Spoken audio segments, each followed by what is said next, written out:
Number 2, Wynn. And again, I recommend not doing this on the golf course. If you are on the golf course, going off to the side with a shag bag, get yourself to 150 yards or in, and work this out. So I'm putting down an alignment tool for setup to the ball, so I know exactly where the ball position is between my feet. So a lot of people, when they're standing over the ball, cannot see an outside perspective from someone that stands far enough away where they can objectively see where the ball actually is. So I'm not going to be hitting off this tee. I'm just using it as actually stand back far enough so you guys can see. So this is my opinion, depending on what level of golfer you are and what type of shot you want to hit. But we're just going to keep it very simple. So I've got a pitching wedge in my hand.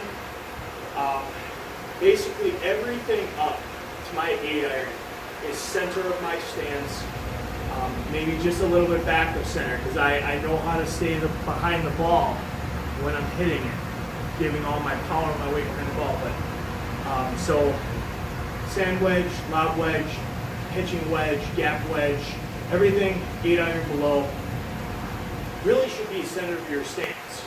And you find center of your stance or just forward of center of your stance. And you find that, and I always tell everybody, we've golfed together before, and I'm a stickler when it comes to my routine, is I start with my feet together.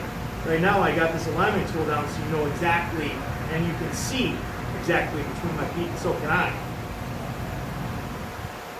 It's dead center of your stance, or just slightly forward. And again, I take my setup with my feet together really, and then I move my feet. So I'm lined up or whatever, gone through and done my part where I line up my ball to where I want it to go, and then I take my stance, and then I spread my feet. Right now, it's just barely forward center. And that's 8-iron, pitching wedge, 9-iron, sand wedge, lob wedge, every wedge you can think of. And putting it too far back in your stance, obviously not a good thing for higher handicap golfers. This will give you, your club head, the time to come back to square, to come back to the point where it was aimed at your target. So, firing my hips, my club face is aimed exactly where I wanted it to go.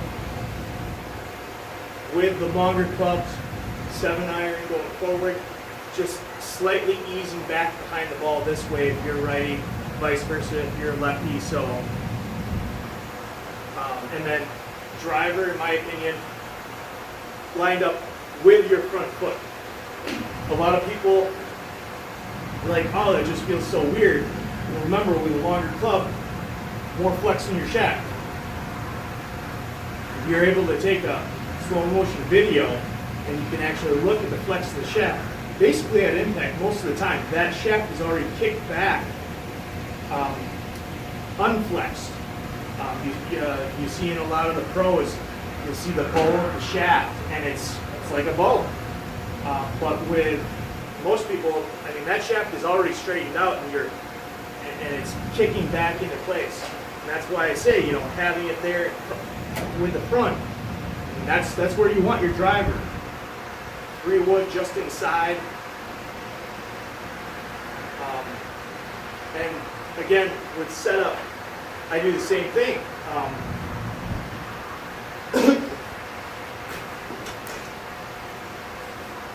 And I find that the driver is just much easier than